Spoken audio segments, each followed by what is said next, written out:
La famosa obligación del artículo 79 de la ley de, no, 76, 78, perdón, de la ley de renta, la obligación de llevar la famosa cuenta de capital de aportación, la famosa CUCA. ¿Sí? Y aparte hay otras cuentas novedosas para este año. ¿Sí? Ahí está, la CUFIN y la CUCA son cuentas especiales que estamos obligados a, sobre todo las morales, a llevar con fundamento en el 77 y 78 respectivamente la propia ley de renta. Ah, correcto, esas cuentas especiales no son las únicas, pero sí las básicas, CUFIN y CUCA, en los términos del 28, fracción primera del código, son parte integrante de la contabilidad. Si el fisco viene y nos pide nuestra contabilidad y somos persona moral, ¿qué integra la contabilidad? O sea, nos está pidiendo todo eso. ¿Sí? ¿Me explicó? Eso lo, Primero las damas. eso lo piden los notarios cuando se va a hacer el cambio del acta constitutiva, cuando se van a cambiar los socios, accionistas, y es lo que piden lo de la CUCA, ¿no? No, nada que ver, no. Cuando las acciones se les van a dar al otro socio, les van a vender, les van a... Bueno, eso sí, cuando una persona moral que es propietaria de acciones las enajene, hay que determinar en su caso la ganancia o la pérdida en las acciones, que establece el 22 y 23 de la ley de renta. Entonces, en el 22 y 23 de la ley de renta, para hasta que dentro de la mecánica para tener la ganancia o pérdida de sus acciones, intervienen de manera fundamental la CUCA y la CUFIN. ¿Sí? Eso sí. ¿Sí? ¿Me explicó?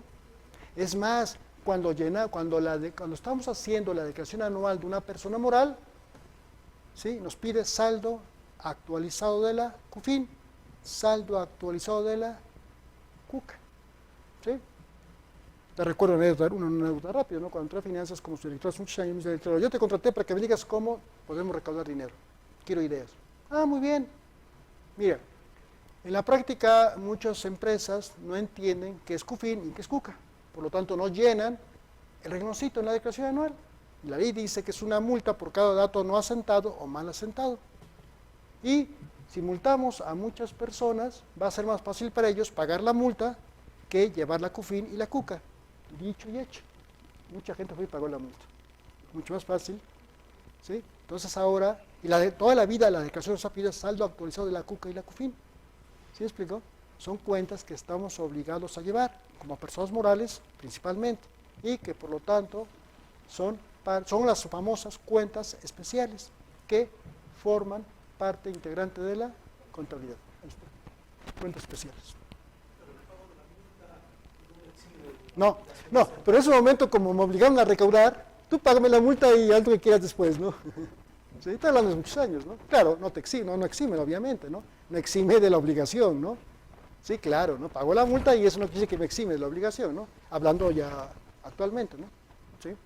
Pero eso es importante, por eso se complica mucho la tarea para el contador, ¿no?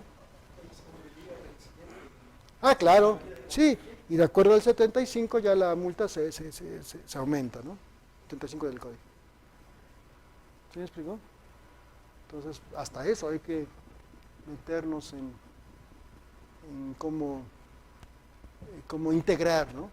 Luego aquí mismo ofrecen cursos de cómo integrar CUCA, de cómo integrar CUFIN, ¿no? Seguramente, ¿no? Porque no es tan complicado, pero tampoco es tan sencillo, ¿no? ¿Sí?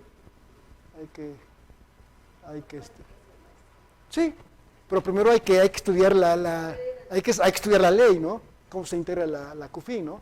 Empezamos por la UFIN. La UFIN es parte integrante de la CUFIN. Oye, ¿qué es UFIN? Es la autoridad fiscal neta, ¿no? Resultado fiscal, réstale tal, y obtienes tu fin. No hay un chorro de cosas ahí, ¿sí? Hay que actualizarla y quítale los dividendos que percibiste. Ven que cuando hablamos de dividendos, por eso nos obliga. Si una persona moral distribuye dividendos y esos dividendos provienen de la CUFIN, ¿sí? Dice la ley de renta, ya no estás obligado a pagar el impuesto de la renta. ¿Por qué? Porque la CUFIN es el control, ¿sí?, que se lleva de aquel dinero de aquellas utilidades que ya pagaron impuestos sobre la renta. De tal manera, cuando repartas dividendos de esa cuenta, ya no me pagas ISR, porque ya lo he pagado. Pero si pagas dividendos que no provienen de CUFIN, quiere decir que no han pagado el impuesto a la renta. Por eso, págame el impuesto a la renta cuando pagues dividendos que no provienen de la CUFIN. ¿Sí? ¿Sí más o menos? ¿Y cuál es la CUCA? ¿Cuál es la finalidad de la cuenta de capital de aportación? A ver, rapidísimo, en 2 minutos. Si nos construimos, ¿sí? Como persona moral, yo aporté 100 pesos, ¿sí? Es mi cuenta de capital de aportación. Luego la persona moral, vamos a suponer, reduce el capital y me regresa 120. ¿Sí me explico? Me reembolsa 120. Toma tu dinero, como reducimos el capital, toma 120. Oye, pero yo aporté 100 y me está regresando 120. Entonces la ley dice, esos 20 es un dividendo ficto. Hay 3 tipos de dividendos. Propiamente dicho, los dividendos fictos y los dividendos presuntos. Es un dividendo ficto. Como que aportas 100 y te regresas 120. Pero esto obliga a que lleves ese controlito. Ese controlito que es una cuenta de capital de aportación. ¿Sí? Y hay otras cuentas que aparecieron recientemente, ¿eh? Son las más importantes, no son las únicas, ¿eh? ¿Sí? Entonces, aguas, son parte integrante de la contabilidad. ¿Sí? ¿Queda claro? Correcto. En los términos de este 28, fracción primera, ¿qué otras cuestiones son parte integrante de la contabilidad? Libros y registros sociales. ¿Cuáles son estos? Ahora sí, los registros y libros y registros societarios. ¿Cómo cuál? El libro de asambleas, el libro de, ¿cómo se llama?, del control de accionistas. ¿Sí explicó? El accionista era, con esas acciones ya no es ahora es el otro. Esos libros, esos registros y libros societarios, ¿sí?, a que nos obliga en su caso la Ley General de Sociedades Mercantiles, son parte integrante de la contabilidad fiscal. ¿Sí?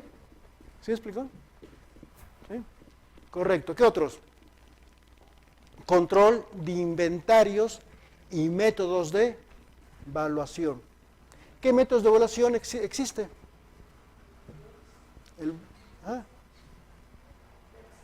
Uno fue eliminado, fiscalmente hablando. ¿Sí? Queda el detallista, el de identificado y el promedio. Hasta eso son parte integrante de la contabilidad. ¿Qué otro? No solo papeles, registros son parte integrante de la contabilidad, hasta cuestiones corpóreas son parte de la contabilidad. ¿Cómo está eso? Cuestiones corpóreas, sí. Discos y cintas o cualquier otro medio procesable de almacenamiento de datos. Discos y cintas.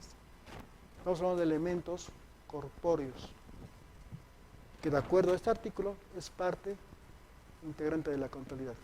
Cintas, discos y cintas, o finalmente cualquier otro medio procesable de almacenamiento. ¿Qué diríamos? Hasta la USB es parte integrante de la contabilidad. ¿Sí? ¿Qué otro? Y ahí viene, más corpóreo, los equipos o sistemas electrónicos de registro fiscal y sus respectivos registros. El equipo es parte de la contabilidad. Sí, lo que es ¿cómo se llama? El hardware, ¿no? ¿Sí? No solo el software, sino el hardware. ¿Sí? ¿Sí explicó? Como todo lo que está... y esto no, aquí no para, ¿eh? Aquí no para. El reglamento nos da otra lista, ¿eh? Aguas, ¿eh? Aquí no para la cosa, ¿eh? Seguimos, con el 28 por primera. ¿Qué otro? Además, eso sí, ¿no? Toda la documentación comprobatoria, ¿sí? Como documento fuente para que nosotros corramos nuestros asientos, obviamente, todo el bonche. Bueno, ahora con las CFDI ya no hay tanto bonche como hace años, ¿no? Que eran recopiladores y cajas y todo eso, ¿no? ¿Sí? Pero son parte, toda la documentación fuente, ¿sí?, para correr nuestros asientos, son parte integrante de la contabilidad. Seguimos. Así como toda la documentación e información relacionada con el cumplimiento de las diversas obligaciones de carácter fiscal. Declaraciones, etcétera, etcétera, ¿no? Avisos, etcétera, etcétera.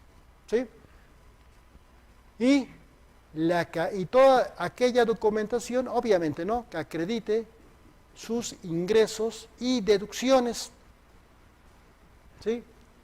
Aquí tendré que ver ingresos y deducciones o el valor de los actos o actividades, ¿no? Se les olvidó para efectos de IVA y el impuesto especial. Que para renta si hablamos de ingresos, ¿no? Bueno, y todo y luego, ¿qué acaba diciendo? Es parte integrante de la contabilidad todo aquello que obliguen otras leyes. ¿Cuáles? No sé, investígalo. Sí. Sí. Entonces está medio... Y ahí no para, ¿eh? Como decía hace rato, como acabo de comentar, ahí no para la cuestión. ¿Sí? Bueno, ahí viene un ejemplito, ¿no?, de lo que podemos decir, ¿no? Libros, sistemas, ¿no? Lo que podemos decir. Correcto, seguimos con el 28, fracción primera. ¿Qué dice? En el reglamento de este código se establecerá la documentación e información con las que deberá dar cumplimiento a esa fracción. Ah, hijos, me remite el reglamento del código, ¿eh? Y los elementos adicionales. Ah, todavía hay más, ¿sí? Y todos los elementos adicionales que para tal efecto establezca el Ejecutivo Federal a través del reglamento y que por lo tanto también formarán parte integrante de la contabilidad. ¿A qué artículo reglamentario nos referimos? 33. ¿Cuánto vamos a analizar? ¿Sí me explico? Ahí no para la cosa, ¿no? Y además todo lo que se le ocurra al Ejecutivo Federal a través de reglamento. Esto es una pachanga, ¿eh? Hoy en día ya es fácil encontrar, esto lo harás como diga el reglamento o como diga el SAT, mediante reglas de carácter general. Hijo, entonces se complica el asunto, ¿eh? Ya no es ley, la ley es lo de menos, ¿eh? Ahora hay que ser atento al reglamento, y el reglamento es lo de menos, reglas misceláneas. ¿Sí? Con la cuestión que cada rato está cambiándose, ¿eh? Entonces se complica el asunto mucho más. ¿Sí? ¿Es obligación? ¿El reglamento es opcional? Precisamente, buena pregunta. Quiero hacer un libro, he investigado mucho del reglamento, cuál es la función realmente de un reglamento, que encontramos su fundamento en la Constitución 89, fracción primera de la Constitución. El 89 de la Constitución nos establece cuáles son las atribuciones y facultades del Ejecutivo Federal, es decir, del Presidente de la República. Son 20 fracciones. La primerita dice textualmente, después tanto de leerla ya me la aprendí de memoria, ¿no? El Ejecutivo Federal está facultado para, fracción 1, para promulgar y ejecutar las leyes que expida, obviamente, el Poder Legislativo. ¿Sí? Coma. Y luego lo dice en gerundio, proveer, proveyendo, en este caso concretamente a la esfera administrativa, proveyendo a la esfera administrativa para la exacta observancia de la ley. Es decir, se faculta el Ejecutivo para dictar una especie como de herramienta para poder aplicar correctamente la ley. Es lo que dice la Constitución, ¿sí? Entonces el Ejecutivo dicta reglas para poder aplicar correctamente o debidamente la ley. Se entiende que no puede estar encima de la ley porque la ley es poder legislativo y aquí es poder ejecutivo, ¿sí? Entonces el reglamento no puede estar encima de la ley. Sin embargo, ¿qué ha pasado en los últimos años? Lo que estoy escribiendo, investigando, ¿sí? Que, primero, es común que encontramos que diga el legislador, como lo acabamos de comentar, esto se hará conforme lo establezca el reglamento de esta ley. Bolas, don Cuco. El Ejecutivo empieza prácticamente a legislar a través de reglamento. Eso no es nada. ¿Qué pasa en materia de seguridad social? Tenemos la ley social. ¿Y cuántos reglamentos tenemos? Que el reglamento de trabajadores de la construcción, que el reglamento de afiliación, clasificación de empresas, etcétera, etcétera, que el reglamento de guarderías y prestaciones sociales, ¿no? ¿Sí? ¿Sí me explico? Entonces es lo que está pasando, ¿no? ¿Sí? El Ejecutivo prácticamente se conoce como una facultad material, no formal. Formalmente el Ejecutivo no puede dictar leyes, es una división de poderes. Pero de acuerdo a lo que dice el 89, fracción primera, prácticamente el Ejecutivo, o de manera material, el Ejecutivo está legislando.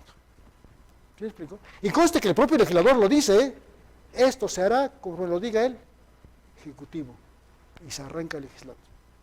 estricta, pero debe estar encima de la ley o qué pasa, ¿no? Ya están a la par, inclusive la superan.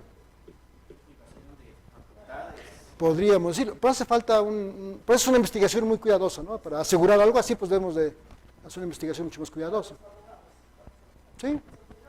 Sí. El exceso, ¿no? En que está incurriendo lo del 133 de la Constitución, que habla sobre la Constitución, las leyes. Sí, se entiende que la Constitución 133, aproximamos ley primaria, que tiene la primacía sobre todas las demás. O ley fundamental, ¿por qué ley fundamental? Porque de ahí se fundamentan todas las demás, entonces no puede estar encima. En este material viene un ejemplito, de la famosa pirámide ese, viene un ejemplito, viene en su material, ahorita vamos a ver, porque vamos a hablar de reglamento y luego tenemos que hablar de qué, ahí está peor que vamos a hablar de reglas misceláneas, ¿sí? Si la ley emana del legislador, el reglamento del ejecutivo, ¿y reglas misceláneas de quién? ¿De dónde emanan? ¿De dónde nacen? Los simples mortales del SAT. ¿Sí me explicó? Ahí está peor, ¿no? Y por eso ya no sabemos. ¿Quién está encima de quién? Reglamento o reglas misceláneas. Hay algunos autores que le han llamado a reglas misceláneas como cuasi reglamento, casi un reglamento. ¿Sí me explico? Y encontramos en la práctica que dice el reglamento. Por ejemplo, no puede suspender actividad. Una persona moral no puede suspender ese reglamento. O se infiere que lo dice el reglamento, ¿no? Hay una regla miscelánea que sí puedes, manito, pides permiso por 3 años, sí puedes. Por fin, una cosa dice, la ley dice una cosa, el reglamento dice una cosa y la regla miscelánea dice otra cosa. Se contradicen. ¿Quién tiene mayor valor sobre el otro? Ya no sabemos. ¿Sí? Ya no sabemos. Entonces, así como vemos las cosas, tiene igual peso un reglamento que una regla miscelánea. Yo diría, hay reglas misceláneas que yo diría tienen mayor peso que un artículo reglamentario. Entonces ya se volvió una... ¿Sí? Sin embargo, hay que decirlo, yo le llamo brazo de ley. ¿Cómo? ¿A qué le llamo? Cuando dice el legislador, esto se hará conforme lo establezca el SAT mediante reglas de carácter general. Es decir, el propio legislador está ordenando que lo hagas conforme lo dicte el SAT. Lo que yo llamo brazo de ley. Claro, es discutible, mucha gente lo discute. ¿Sí? ¿Sí me explicó? Entonces ya no sabemos. ¿Sí? Aquí vamos a ver cómo nos remite tanto al reglamento como a reglas misceláneas. Entonces todo lo que sabemos de la contabilidad no está en el código fiscal propiamente, está en reglamento y en reglas misceláneas, sobre todo la electrónica. ¿Sí? Esto lo vamos a ver. Las normas generalmente aceptadas, ¿no? Las normas. No, pero es otra cuestión, esas son las famosas NIF. Sí, no, pero eso todavía, si le queremos meter NIF, esa es otra cuestión, ¿no? Nada más que yo siempre he dicho que las normas de información financiera no son reglas que emanen de una ley, son convencionalismos, ¿sí? Que utiliza la profesión contable para unificar criterios, pero finalmente son convencionalismos, no es cuestión propiamente legal, ¿no?